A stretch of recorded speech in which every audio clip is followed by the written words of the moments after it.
Bom, muito boa tarde a todos. Obrigado por estarem aqui. Essa sala quase cheia. A decisão da sala é uma das decisões importantes na organização de um colóquio. Então é bom ter vocês aí. Esse é um evento que a gente montou. Eu estava falando para o Horácio hoje, assim, meio por obsessão, meio por paixão e muito por falta de juízo. Luigi Nono, pessoalmente, é um dos meus compositores preferidos, assim. Não era um dos compositores que eu mais tinha estudado, até que ele acabou sendo uma voz muito importante no meu doutorado sobre a imperfeição como uma dimensão fundamental da composição e performance musical. E daí eu dei, assim, eu não me considero um conhecedor de Nono, eu dei uma olhada muito focada, através de um certo texto, e é esse olhar focado que eu queria trazer para vocês. Mas antes de entrar nisso, assim, falando do colóquio, como é um compositor que eu amo tanto, assim, a gente queria muito no centenário fazer alguma coisa. Eu não sei quantos de vocês acompanharam, mas saiu na revista Concerto uma nota do João Marcos Coelho, né, do crítico da revista Concerto, falando do Luigi Nono, centenário que não poderia ter sido esquecido, e basicamente dizendo que ninguém no Brasil está fazendo nada, assim, né.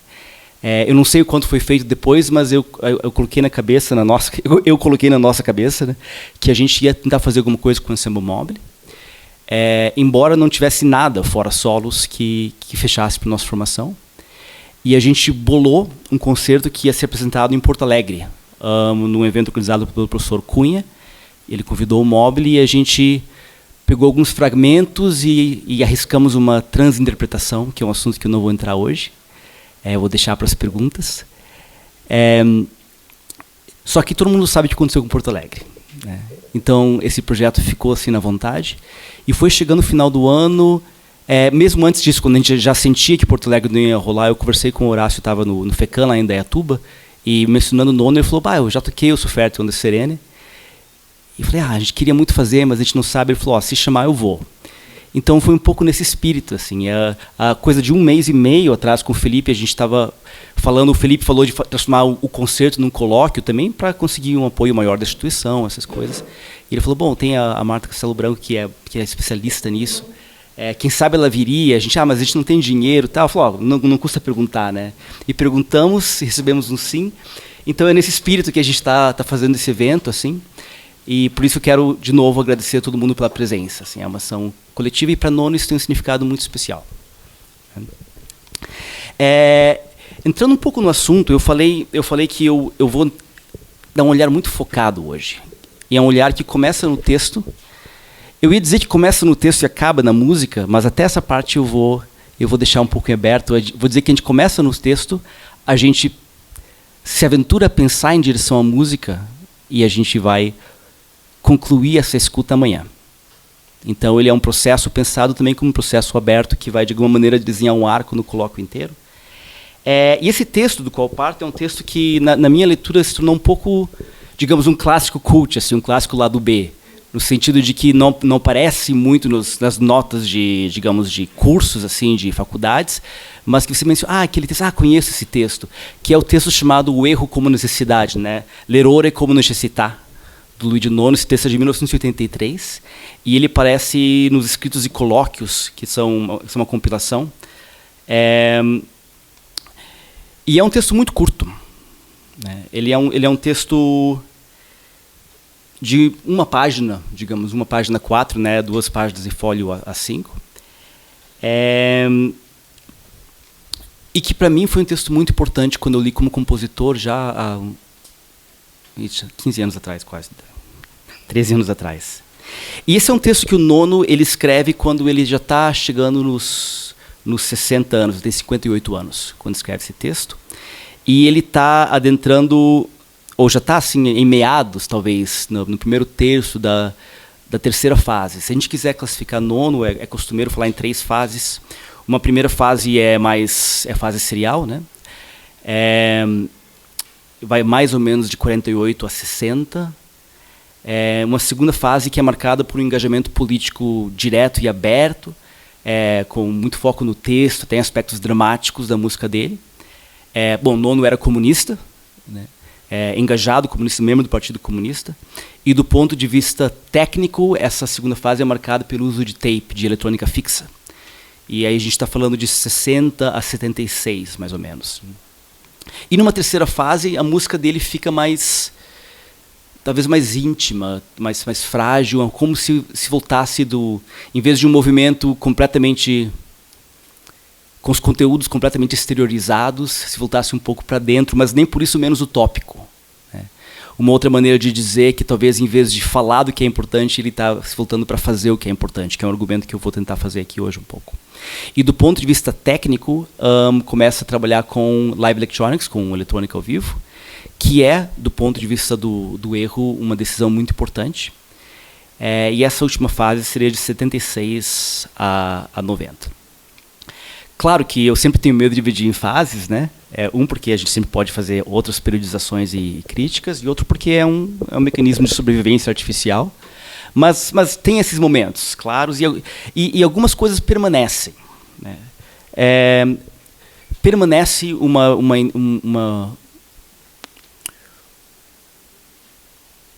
não vou dizer um foco, mas uma presença da política, assim, do engajamento político, ou pelo menos da consciência política do começo ao fim, a importância do texto e elementos extramusicais, considerações extramusicais, né?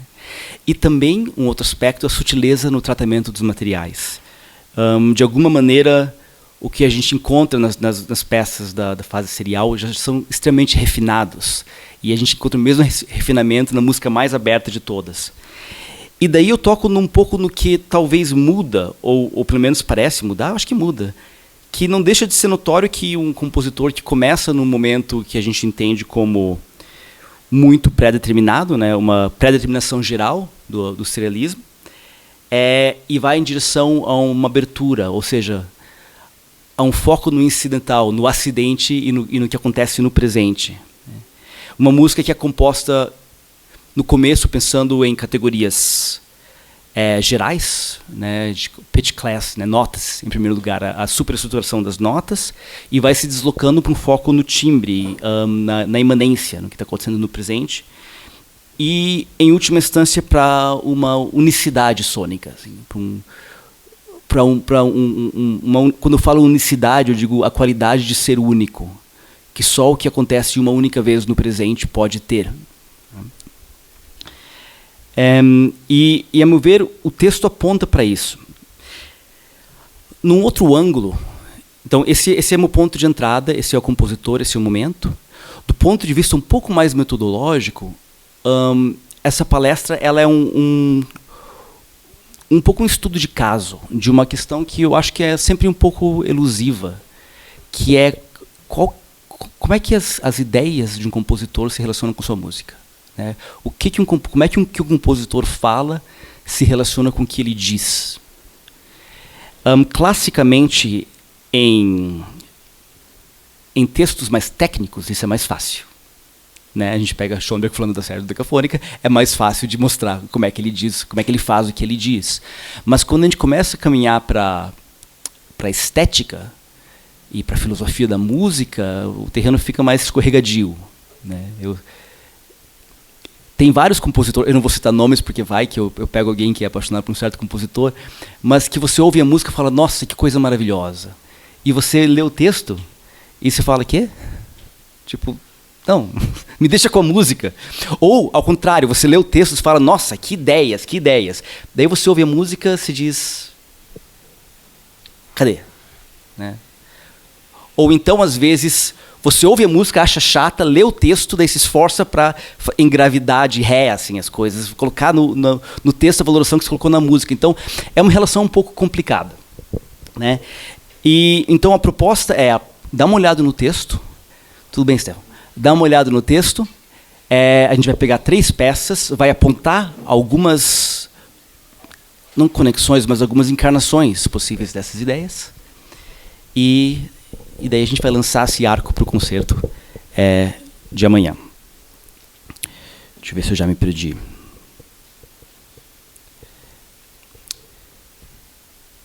Bom, então nessa palestra, bem-vindo, Harry. Nessa palestra eu abordo a relação entre as ideias sobre música, que são expressas verbalmente por um compositor, no caso Nono, e a incorporação sônica na música que esse compositor cria.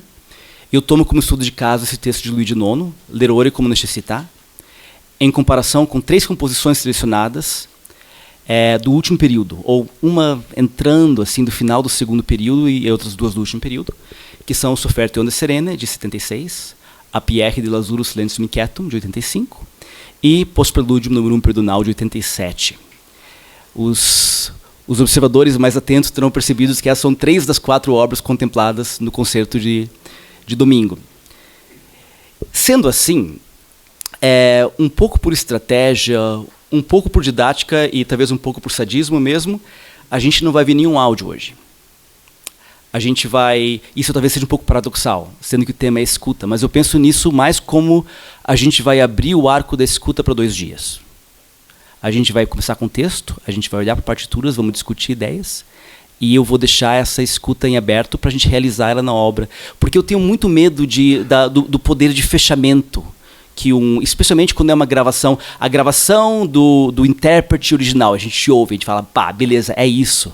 E tem todo um esforço de abertura, de geração de abertura, que é uma pena a gente fechar ele tão rápido por causa das nossas práticas, né?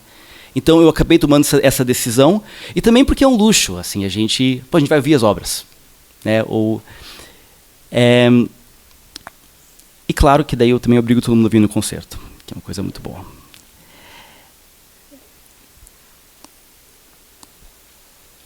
Bom, vamos para o texto. Esse texto, L'errore come necessità, ele é um texto que toca em muitos assuntos. Mas antes da gente de analisar ele, que é a primeira parte, a gente vai ler ele. É tão curto. E eu vou ler em português, uma tradução que eu fiz com a ajuda do Francisco durante a pandemia. E vou projetando ele em italiano que a gente vai acompanhando. Tá bom? O erro como necessidade. O silêncio. É muito difícil escutá-lo. É muito difícil escutar no silêncio os outros. Outros pensamentos, outros ruídos, outras sonoridades, outras ideias. Quando se escuta, muitas vezes busca se encontrar a si mesmo nos outros.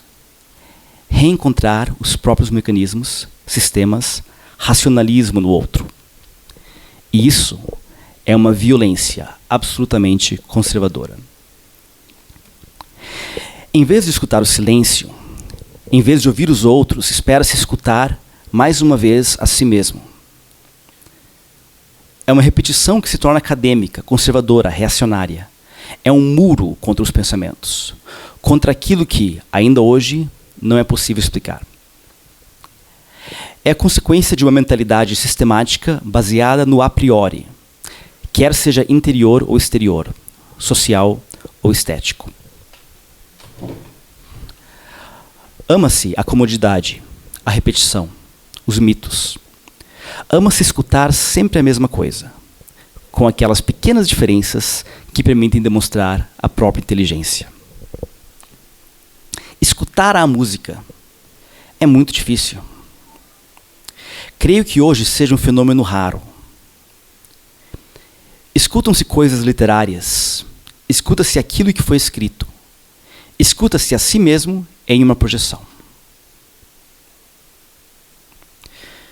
O espaço.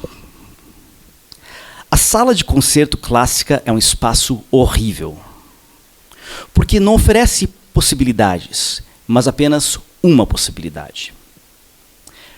Para cada sala, há um trabalho específico por fazer, assim como costumava se escrever para este ou aquele espaço, esta ou aquela circunstância. A música que procuro é escrita com o espaço. Não é igual em qualquer que seja o espaço.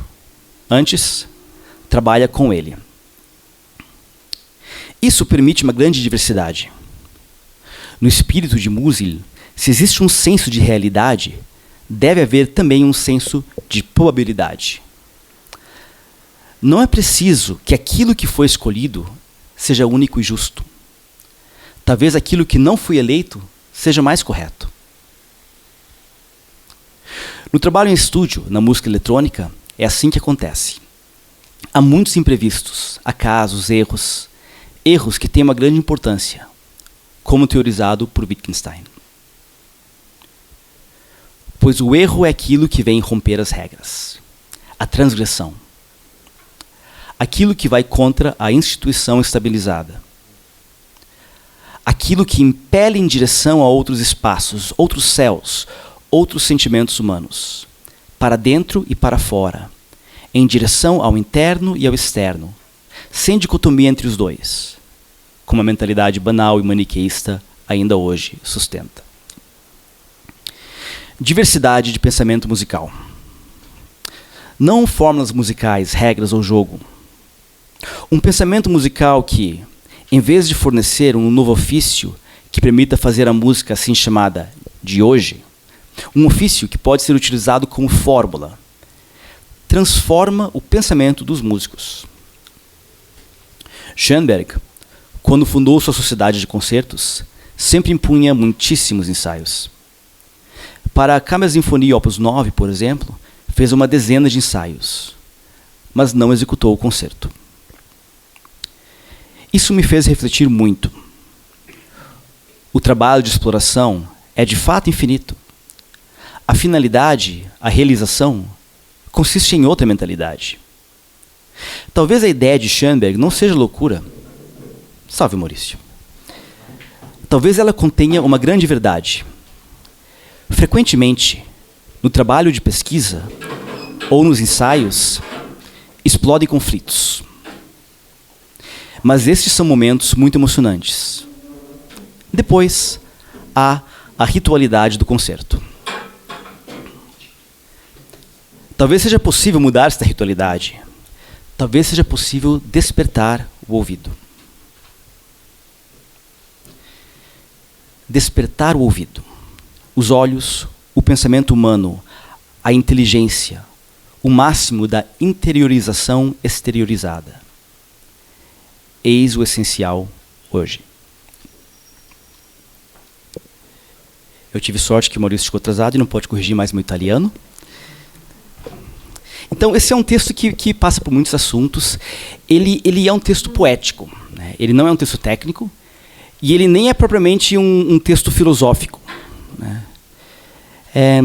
Talvez um manifesto, não sei. O fato é que ele pergunta mais do que ele responde, né? O que está bem no espírito do nono. Então, a gente vai passar por uma primeira olhada rápida aqui pelo texto.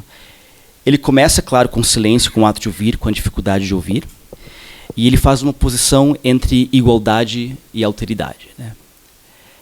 Ele aponta que a modalidade, digamos, o modo padrão da escuta é a escuta de si mesmo. E mesmo quando a gente finge escutar os outros, a gente está querendo ouvir a si mesmo. E ele reconhece com isso que a escuta já é, por definição, ativa. E querer escutar a si mesmo nos outros já é uma escuta ativa. E que, portanto, para caminhar em direção a uma verdadeira escuta, ou uma escuta que seja de fato escuta, nesse sentido verdadeira, né, é preciso um movimento de desativar essa busca automática por si mesmo, essa busca automática pela repetição.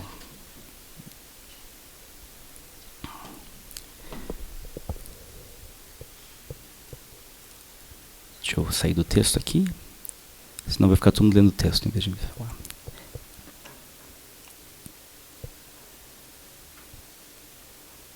Nesse sentido, a verdadeira escuta é uma abertura ativa, é uma ação de abrir-se para uma alteridade desconhecida, né? E só aqui, eu faço um parênteses, a gente já reconhece os nossos hábitos da nossa formação musical em jogo, né? Os nossos hábitos de buscar confirmação. A gente busca, em primeiro lugar, eu falando como estudante de música, falando para estudantes de música, é a confirmação de que essa interpretação é a interpretação correta, que é assim que o Bach queria, que é assim que se faz, que a gente está fazendo certo, né? Esse é muito concretamente o hábito da busca da repetição. E o movimento que o nono faz, depois da escuta em geral, é começar de novo. Escutar a música é muito difícil, né? O silêncio, é muito difícil escutá-lo. Escutar a música é muito difícil. E ele aponta para essa violência da tradição, né? Violência porque ela engessa de uma maneira muito forte.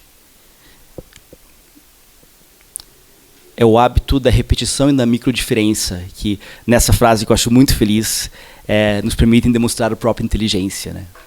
O que tem nessa frase tanto de reconhecimento dos mecanismos da cognição e do conforto, quanto nos mecanismos de valorização social e de autovalorização dentro da sociedade.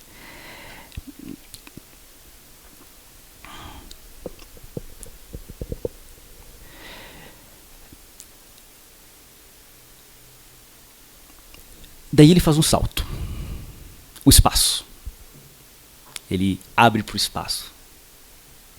É um espaço horrível. Por que é horrível?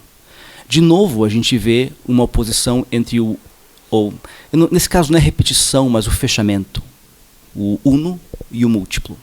Né? De fato, o teatro italiano ele é pensado, é o mesmo anfiteatro para a gente. Né, o teatro ideal é aquele em que haja menor desigualdade entre os lugares de escuta. Né, que não tenha um lugar atrás da pilastra, que você paga 5 euros, e outro lugar que você vê tudo.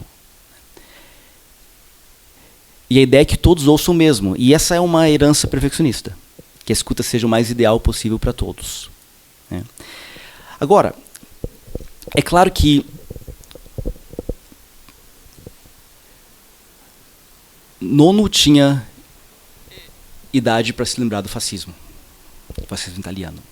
A gente reconhece essa violência social da imposição de uma só voz, de um só discurso. Claro que o Nono também viveu o que chega para conhecer os totalitarismos comunistas, socialistas. E esse seria um assunto muito interessante de... Eu tenho os meus pitacos, os meus chutes, do que inclusive isso faz com o engajamento dele. Mas eu acho que a gente não pode, mesmo que a gente não decida não entrar, a gente não pode ignorar que tem essa dimensão para além da música. Acho que vou ver assim. A partir daí, o Nono sai do diagnóstico e ele parte para os desejos. A música que eu quero, a música que eu sonho, esses são desejos composicionais. E, a meu ver, isso é um pouco uma articulação de uma utopia, assim, no sentido de um mover-se em direção a um lugar, mais do que um conseguir. E eu acho isso justamente por causa da natureza dos desejos dele. Porque, de alguma maneira, eles não podem, nem deveriam ser completamente realizados. Né? E ele passa a fazer um movimento que, usando termos mais na moda dos últimos 20 anos de academia, são deslocamentos de agência. Né? Espaços ou dimensões da música cuja agência classicamente é negada, ele passa a convidar. Então, o primeiro é o espaço. Quando eu digo ela é negada, é a tentativa de controlar, né, para a tentativa de trabalhar com. Se tem uma onda estacionária aqui, vou trabalhar com essa onda estacionária. Se tem desigualdade, eu estou compondo várias músicas. Né. Ele vai depois para... Ele vai partir, na verdade, na segunda parte, para o que interessa a ele na tecnologia, a partir desse texto, que é justamente o fato de ter muitos erros. A gente pode imaginar que naquela época era muito mais ainda assim. Claro que quando o Felipe Ribeiro faz não vai ter erro nenhum, mas a gente tem que pensar que é uma outra realidade. Assim. Até eu achei interessante que você está falando do microfone, né? A gente estava ensaiando o Post-Preludium Perdonal com o microfone mais recente e chegava-se a uma estabilidade de reverberação e de retroalimentação da qual era quase difícil escapar. Até que, num certo momento, o Felipe voltou para o microfone mais antigo, que, por não responder de maneira tão uniforme, dava resultados mais aperiódicos. Então, era um microfone nesse sentido com mais agência, um microfone menos transparente. Então, o caminho, aqui acho que tem um caminho mais... Entre as muitas coisas que ele toca, acho que tem uma direção clara, que é a da solidão para comunhão, inclusive comunhão com o não humano. Quando ele fala que é muito difícil escutar e procura se escutar a si mesmo, o conservadorismo é egoísta. A gente busca uma repetição de si. Quanto mais você ouve o outro, ouve o não humano, ouve o espaço, ouve o que aconteceu e não o que você desejava. Você vai começando a caminhar para uma comunidade. E a gente vai ver mais para frente que isso se amplia a maneira que ele trabalha com os performers. Né? E aqui, a gente também seria, e não é a direção que eu estou indo hoje, mas seria muito fácil fazer conexões com a realidade política, com a visão política dele. Né?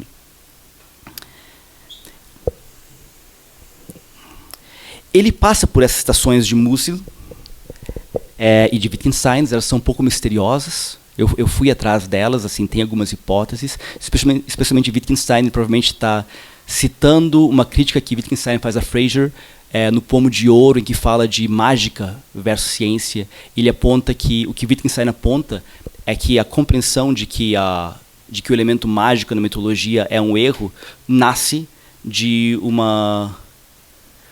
Só se torna um erro quando é interpretado cientificamente, digamos assim.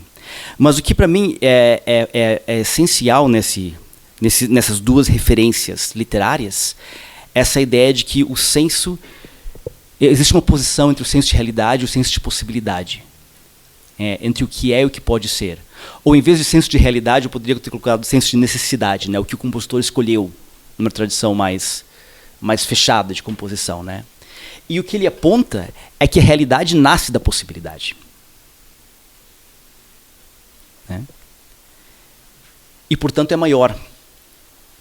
A potência é sempre mais forte que a atualidade. Então, nesse sentido, uma composição finalizada, controlada, unívoca, ela acaba sendo um empobrecimento da possibilidade. E aqui a gente começa, como compositores de música, a pressentir uns problemas. Né? Porque, tá, tudo bem, quando a gente fala isso no discurso, manter essa abertura aberta é fácil. Mas na prática do nosso musicar, a gente vai em direção a fechamentos. Né? A gente vai ver o que ele faz com isso.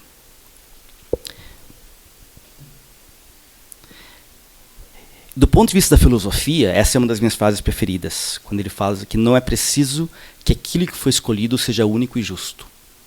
Talvez aquilo que não foi eleito seja mais correto. Você teria uma outra tradução para isso? Essa eu me bati muito tempo. Não é exato que aquilo que escolhemos para nós seja único e justo. Se acha. Talvez aquilo que não foi escolhido seja mais justo. Então tem um elemento reflexivo disso, a escolha para si. A escolha para si. Isso não está no texto, tá? Mas eu não consigo, quando eu leio essa frase, eu sempre penso em Leibniz. Com essa máxima de Leibniz de que o mundo que existe é o mundo mais perfeito que poderia existir, porque ele é o mundo que foi escolhido por Deus para existir. Uma máxima que dominou muito tempo. Né? E quando um compositor escreve, possivelmente até das suas escolhas, eu escolhi. Talvez teria uma outra coisa que teria sido melhor.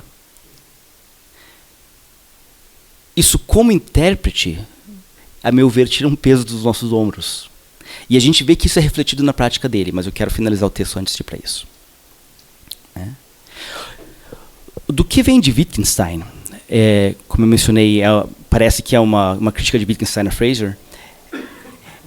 O que o Wittgenstein fala, e isso não está no texto, é que o erro só surge quando a mágica é interpretada cientificamente. Ou seja, o erro nasce, a negatividade do erro nasce da regra.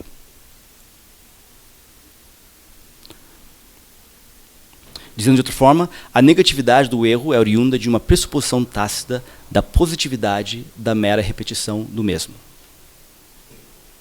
Aquele esquema que ele aponta no começo do texto, de procurar encontrar sempre o mesmo e sempre a si, é um esquema que atribui negatividade ao erro. Porque é um esquema que deixa uma regra clara.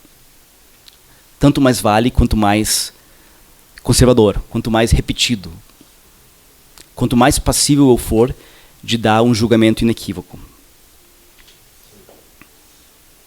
Mas o erro, se a gente tirar ele da sua negatividade, o que ele faz é introduzir um outro. Aquilo que não foi escolhido, aquilo que não foi planejado. e um outro é um novo agente com o qual podemos estabelecer uma relação. Né? Claro que há um risco de fetichização do erro, e esse é um risco que o nono reconhece. Né? Eu acho que tem uma cadeira ali, e tem uma... A gente vai ter que pôr assim, lotado, não podemos mais...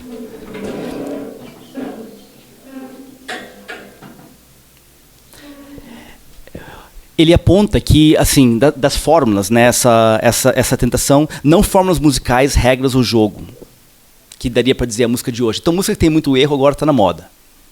Né? E eu acho interessante o que ele faz para escapar disso. Ele aponta para o pensamento. Porque fora do pensamento, digamos, nos meros mecanismos da escrita e da prática da música, talvez seja difícil apontar umas... Talvez seja difícil discernir o que é fetichizado e o que não é fetichizado. Só que ele reconhece que a música não... A ontologia da obra não se dá completamente numa partitura, por mais aberta que seja. Nem só numa performance. A ontologia da música é uma rede múltipla. E aqui eu estou dando um pouco de pitaco meu, tá? Estou dando um pouco de pitaco meu. E que ocorre como uma reflexão da música para a mente do próprio performer, do público, e uma reabertura que ultimamente acaba transformando o pensamento musical. Face ID. Sou eu mesmo. Tá.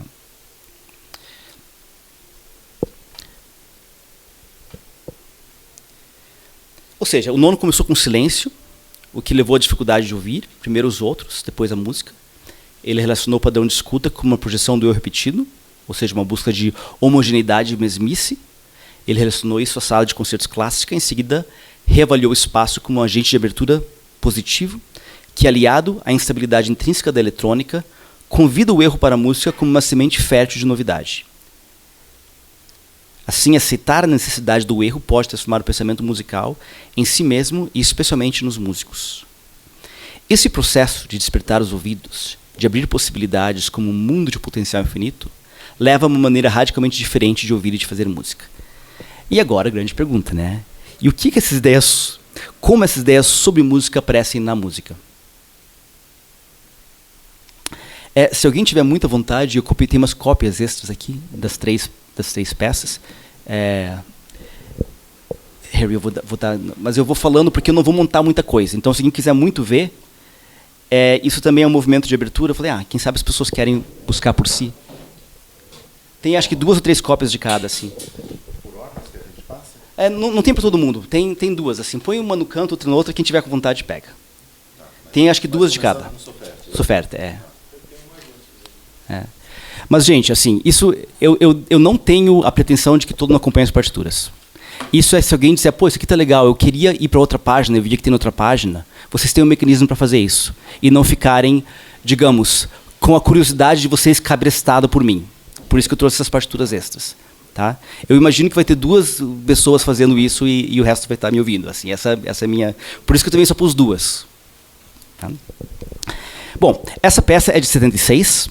Ela é uma peça dedicada ao Maurício Pollini e a Maria Lísia, eu acho que é esse o nome dela. Isso, Maria Lísia Pollini, por ocasião da morte de uma criança na família.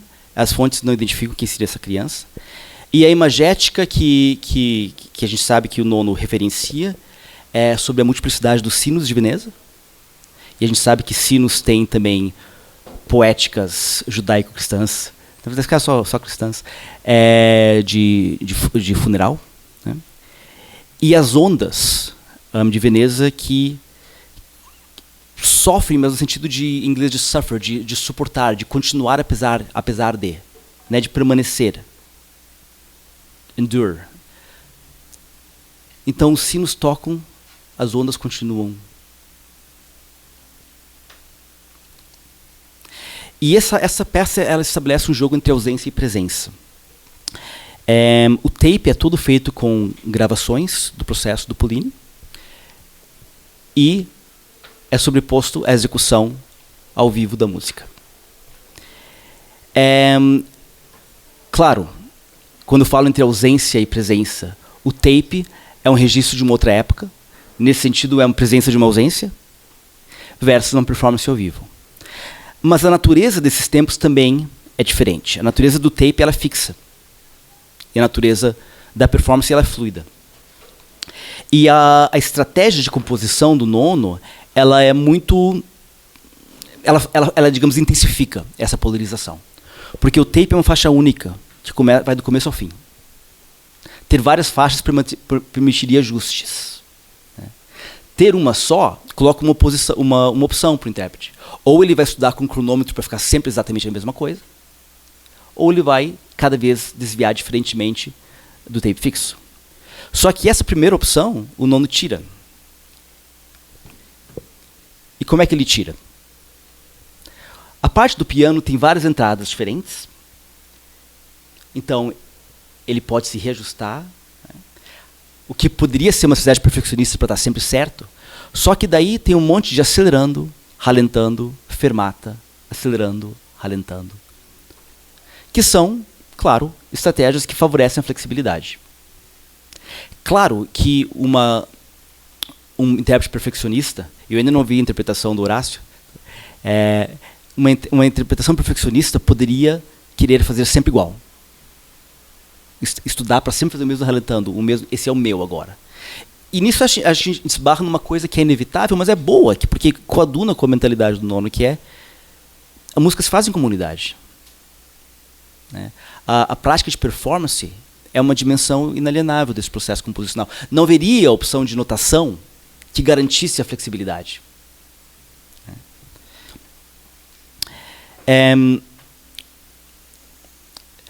A eletrônica, na amplificação original, ele sugere 4 caixas, 2 caixas maiores viradas para as paredes, 2 menores embaixo do piano.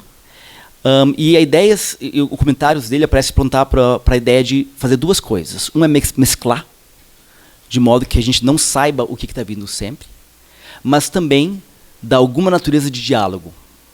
A gente saber que tem mais agentes do que um só. Então a gente ouve o som direto do piano e a gente ouve o som da caixa também. Né?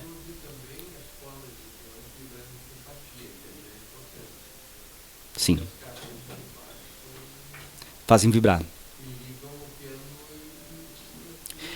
E que ultimamente é mais uma estratégia de hibridização, de mescla. Né? Ele menciona que o som deve ser indireto para gerar uma espécie de confusão. Tem o confuse nas notas de performance, separadinho. Assim. Então, junta um aspecto físico, né, fuse, fundir, com psicológico, confundir. Voltando à questão da unicidade, a introdução dessas temporalidades distintas, ela amplia, ou potencialmente amplia a unicidade de cada performance. Como eu mencionei antes, o performer pode decidir enfatizar isso ou fugir disso. Por fim, é importante frisar que melodia surge na percepção de camadas que na partitura estão escritas como platôs fixos de notas repetidas. Mas tem tantos platôs que, dependendo da maneira do ralentando, a gente ouve eles interagindo de forma melódica. Por que é importante frisar isso? Porque isso aponta para a ativação da escuta. Quem ouve a melodia é a gente. A melodia não está lá. Não está escrita. Pode ser diferente a cada vez. Mas, digamos, uma ativação generosa do ouvido dá à luz a melodias que talvez nunca se repitam. Do ponto de vista do erro, o foco talvez esteja em algumas coisas, na imperfeição técnica. Né? No tape, tem notas que são distorcidas. Notas que teve clipping na gravação. A gente pode dizer, mas era uma gravação antiga. Tá, mas o nono podia não ter usado essas notas. Ele decidiu usar essas notas. Então tem uma aceitação do erro técnico que se coaduna completamente com o que ele fala. Nos estúdios é assim, acontecem várias coisas. Né? Então o nono aceita e integra. Um outro elemento, na gravação do Poline, isso é bem perceptível, a afinação do tape está um pouquinho mais grave do que a afinação do piano dele. O que acrescenta toda uma dimensão microtonal. Eu estou aqui referenciando sempre a gravação do Poline de 88. Tá? Então a gente tem, resumindo, esse deslocamento temporal entre o passado gravado, o presente performado. A gente tem o espaço como um agente na microfonação. Ele depende de uma escuta ativa. E a gente tem a incorporação de erros técnicos. E aqui eu vou fazer uma pequena microparênteses, que é apontar para uma referência externa. Eu tenho essa moda de tentar fazer palestras sem referência externa, mas isso aqui eu queria só, para quem pesquisar, isso aqui é muito bacana. Isso aqui é uma palestra, é uma exposição. Será que a internet vai funcionar? Do Paulo de Assis, sobre o Luigi IX, chamado Unfolding Waves. Isso é uma plataforma chamada Research Catalog, que é uma das plataformas mais fortes em pesquisa artística, porque ela não é textocêntrica. Né? São exposições e não artigos, porque você caminha por elas. Então você abre várias abas. E ele explora toda uma multiplicidade de interpretações. Quais são as diferenças entre fazer o tape acompanhar o piano, fazer o tape se sobrepor ao piano, o tape ficar equivalente ao piano. Então eu recomendo que para quem quiser assim, entrar nesse universo, também de uma maneira que eu acho que até o formato de apresentação, sendo menos linear, dialoga bastante bem com o nono. Então tem o abstract aqui, pequenininho, né? A lista de conteúdos, e aqui se navega dentro. Então aqui a gente tem, por exemplo, diferentes realizações com diferentes equilíbrios, análises auditivas. Mas eu prometi não mostrar nenhuma música hoje, eu vou deixar só como convite aqui para vocês. Tá bom? Eu posso passar o link depois para quem quiser. Vamos voltar para... voltou. 2. A Pierre de Lazuro Silêncio Me Inquieto. Eu vejo que já estou ficando sem tempo, que é um problema bom. Bom, o nono compôs em homenagem a Boulez, no aniversário de 60 anos, em 85. Ele emprega basicamente técnicas de performance instáveis e sonicamente ricas. Né? Eu poderia passar um tempo dizendo o que eu quero dizer com sonicamente rica. Isso tem a ver com quantidade de diferença, com dificuldade de controle, que gera diferença também num espectro longo de repetibilidade, quantidade de elementos, mas isso acho que seria uma outra conversa que a gente pode deixar para as perguntas e respostas. Né? Ele explora instrumentos graves, então isso é escrito para flauta, contrabaixo em sol, então é uma quarta abaixo da flauta baixo, e para clarinete contrabaixo. Essa flauta contrabaixo em sol diz que meio que nem existe mais, assim, tem meia dúzia de instrumentos que foram feitos, não é um instrumento padrão. Claro que a estratégia de buscar instrumentos graves é uma estratégia muito, muito inteligente, porque multiplica o que está disponível, né, porque a gente tem acesso a uma proporção maior da série harmônica, e que, claro, por um lado está sempre ali, por outro lado é muito arriscado. Então, a gente está falando aqui de difônicos, de multifônicos espectrais, né, multifônicos da própria série harmônica, as parciais superiores que são semi-aleatórias pela dificuldade de controle. E a eletrônica, o que ela faz é um pouco recolher e amplificar e multiplicar toda essa potencialidade de pequenos erros, de notas que falharam, de notas que não saíram. Claro, as que saíram e deram certo também são multiplicadas. Mas é um fator de intensificação, que é uma estratégia que o nono vai usar muitas vezes e que eu estou curioso para ver na palestra do Felipe, que provavelmente vai explorar muito mais esses elementos mais técnicos. Né? O importante dizer que esse cardápio de elementos são elementos que eles não podem ser completamente preditos, nem completamente controlados. Quer pelo performer, mas importantemente eles também não podem ser escritos. E aqui a gente encontra, e o nono encontra, uma notação, uma consciência da limitação, não da escolha de notação dele, mas do próprio fato da notação musical. A fixidez do papel. Mesmo que você escreva 15 mil flechas, que é o que ele faz na outra obra. E daí a gente escapa para notas de performance. As notas de performance do nono, elas juntam elementos técnicos com descrições metafóricas. E que me parece um jeito tipo, de cercar o ganso por todos os lados. Assim, sabe? Eu tentei explicar a técnica, mas ainda não foi bem. Daí eu dei uma metáfora, mas a metáfora é vaga. Então, como um exemplo só, ele usa 3 técnicas de misturar o ar com a nota. Né? Soar, misturado, nota pura.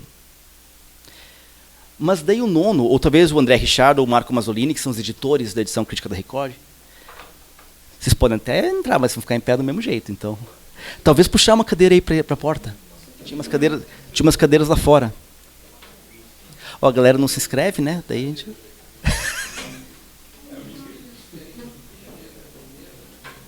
Depois você edita para tirar as piadinhas.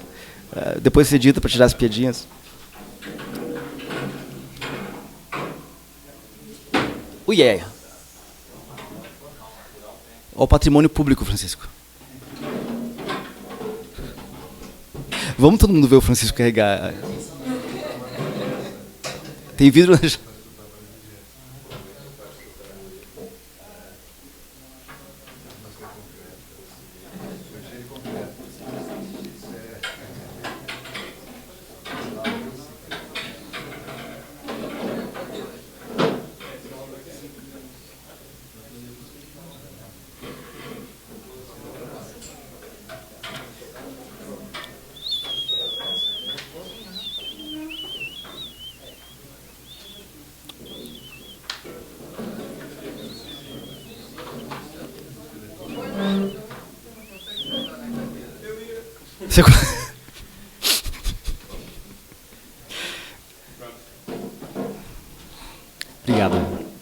Obrigado pelo esforço coletivo. Então, nas notas de performance, o nono ou os editores, o André Richard e o Marco Mazzolini, eles pedem que os sons mistos também sejam, aspas, dosados em diferentes proporções, de acordo com a proximidade gráfica ao som de ar ou ordinário. Ou seja, quando a gente olha para esse pequeno trecho, a gente vê 3 categorias. A gente vê o crescendo e decrescendo, que é gradual. Mas enquanto eu caminhar dessa nota para essa, eu preciso ir tirando o ar. Né? Aqui eu preciso ir colocando o ar. Tem alguma coisa que acontece no meio do caminho que não está e não pode ser escrito. Ah, mas podia fazer um traço, uma coisa assim. Tem os próprios problemas. A gente pode conversar mais sobre isso. Eu juro, eu tentei. Mas especialmente se a gente fizesse graficamente, teria uma pressuposição de representação do resultado musical. E além da impossibilidade de escrever um processo gradual, tem a impossibilidade de controlar exatamente o resultado cada vez. Então a partitura iria se comportar mal, de qualquer jeito.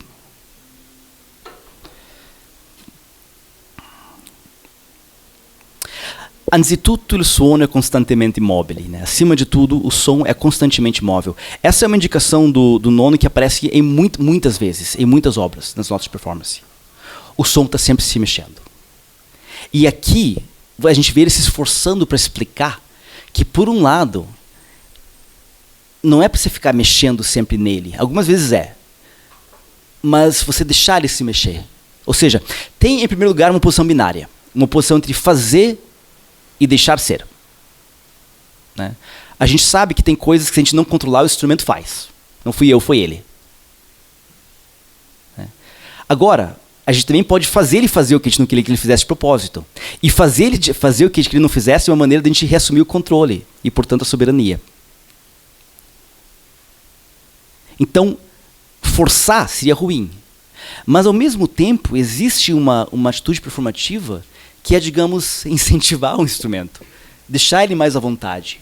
Ele ou ela, sei lá, eu preciso de uma linguagem neutra para instrumentos musicais. Então, aqui a gente está com 3 termos. Fazer, deixar ser ou permitir, reforçar. Não sei, tem que procurar uma palavra. Um outro aspecto. Ele pede que não seja periódico. O que quer que seja, que não seja periódico. Qual que é a bronca com periodicidade? O problema da periodicidade é que ela permite prever o futuro. A gente permite, e ela quase exige, que a gente vai procurar a repetição do outro, porque a repetição do... Ou a repetição do mesmo, porque a repetição do mesmo é o que a periodicidade é. Então a gente só vai continuar ouvindo se for aperiódico. Senão a escuta se fecha. Tem um exemplo que ele dá, que junta essas duas coisas, ele fala do suono ombra, né, o som de sombra, em que a fundamental no difônico aparece e desaparece com a descontinuidade de uma sombra, nos bicordes. Né. Ele indica, eu cito, a presença intermitente da fundamental do som difônico que deve aparecer e desaparecer com a descontinuidade de uma sombra. Essa combinação de indicação técnica e metáfora poética ela é típica do nono. Ela reflete essa inter-relação entre uma colaboração técnica profunda, né, de buscar os sons com, digamos, muita profundidade de conhecimento técnico, mas aliada a uma abertura de resultados. E daí, é outro assunto que eu vou deixar para as nossas conversas nos próximos dias, entra toda a ética da relação com o performer. Né? O famoso, mas se tudo bem se quebrar, por que eu estou me matando para controlar? A gente sabe que o nono tinha uma relação muito profunda com os performers dele. Isso era vital, a meu ver, isso também é vinculado a essa necessidade de uma escuta do outro, de se fazer as coisas em comunhão, em comunidade. E a gente tem algumas citações sobre isso. Essa que eu gosto muito do Fabriciani, ele falava que, o original está em inglês, que o nono não desejava escrever leis definitivas, que levariam a métodos prescritos, mas ele preferia uma abordagem provocativa, aberta para uma infinidade de significados potenciais. O que, por sua vez, não deve resultar em uma interpretação superficial ou imprecisa. Eu não gostei de inaccurate para imprecisa, mas ficou assim. A gente vê o performer dizendo, mas não é qualquer coisa. Também não é qualquer coisa. Né? Acho que essa citação pega bem essa tensão. Bom, eu vou acelerar um pouquinho, porque nosso tempo já está acabando aqui. O papel do performer ele é colaborativo. Isso eu acho que se reflete nas edições críticas, eu acho isso engraçadíssimo, que na década de 90 a Record decide fazer edições críticas do ONU, só que as partituras não têm uma edição final tem 3 versões, 5 manuscritos, cada um com uma coisa diferente. Um diz uma... A quem que eles recorrem? Ao performer que fez a primeira interpretação. Então, a editora, por questões mercadológicas mesmo, precisa de uma voz de autoridade para dar autenticidade. Se o autor se o autor se nega a dar essa autenticidade, alguém vai ter que fechar esse texto para a gente. Né? E a gente vê, pelo menos, que Schiaffino, no Post-Preludium, tentando fugir um pouquinho, pelo menos dando 2 partituras, dizendo, essa é do nono, essa é a minha redução para eu conseguir fazer. E ainda ele sugeriu que fizesse outras coisas, então podem desconfiar da minha também.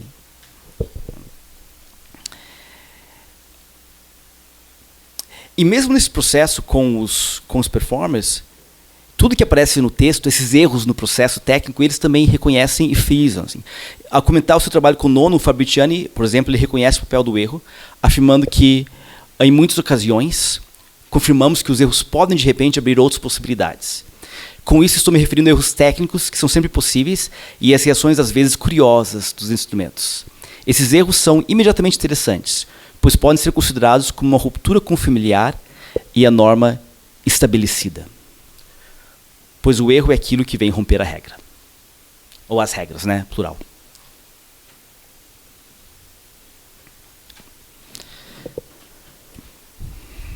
Para finalizar, o Post-Preludium foi composto para Giancarlo Schiaffini, em 87. Tem um pequeno deslocamento do nono, ele empurra um pouco em direção a riscos performativos, mas assim, enquanto no APR ele ficava usando coisas que a gente sabe que são frágeis, no Post-Preludium ele pede para o performer ir para os extremos. Então, em vez de explorar, por exemplo, o harmônico agudo, ele usa de fato o extremo agudo e põe a dinâmica com 5 Ps. Então, são situações menos de fragilidade imanente, digamos, e mais de fragilidade provocada. Assim.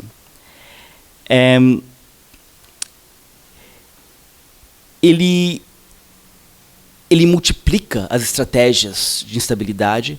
Na primeira página, isso aqui eu acabei não colocando... Eu vou até abrir o PDF aqui, isso aqui eu acabei não colocando na...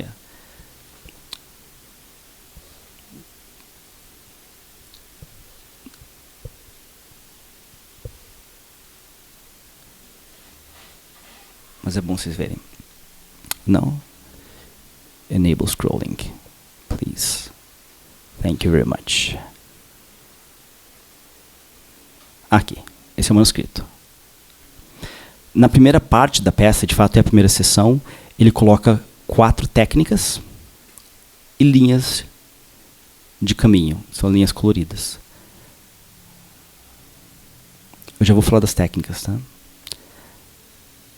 Na partitura, digamos, quando o Schiaffini passa limpo, fica assim. Então, aqui na linha de cima, a gente tem meia válvula, né, propositalmente instável, cantando em falsete dentro do instrumento, notas com vibrato, com muito vibrato, e cantando e tocando. Essa é mais estável, mas a gente sabe que nessa época era uma técnica mais instável. Hoje tem muito mais domínio técnico disso. Então a gente tem vários graus de instabilidade e de multiplicidade, um em cima do outro. Né? Tem que acabar, né? Não? Só ia comentar também da parte ali, mostrar a parte da eletrônica, que eu acho que complementa essas linhas que você está colocando. Uhum. Só mostrar que ali embaixo tem um liga e desliga mais para baixo. Ah, sim, eu ia dizer isso. Esse aqui, né? Isso. Para mim é mais uma camada da tuba. Perfeito. Uhum. Você quer explicar como acontece isso? Posso falar rapidinho só para... Senão eu vou falar bobagem ainda.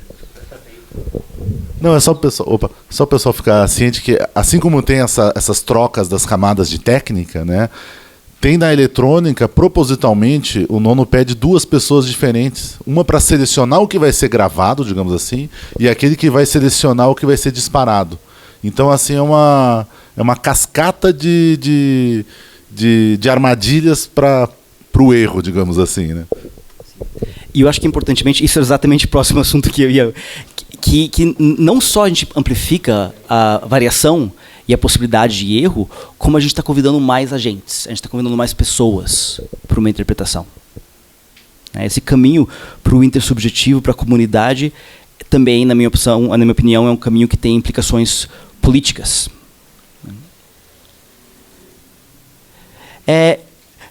Na segunda parte, ele usa uma estratégia que é bem assim característica e exemplifica bem, nesse sentido exemplar, para provocar e colher componentes sônicos controláveis. Né? Então, ele pede no extremo agudo da tuba, em 4, 5 Ps, essas rajadas de notas muito curtas. Eu vou pular isso aqui, que já acabou nosso tempo. Enquanto isso, o output e o feedback vão diminuindo e vai deixando mais exposto a fragilidade do performer, a pessoa. É curioso, eu vou pular isso por causa do tempo, mas eu cheguei a fazer uma análise de 3 comparações, uma comparação de 3 performances deslocadas no tempo, e a gente vê que as 3 tendem a cada vez mais controle. Porque tem um desenvolvimento técnico, né?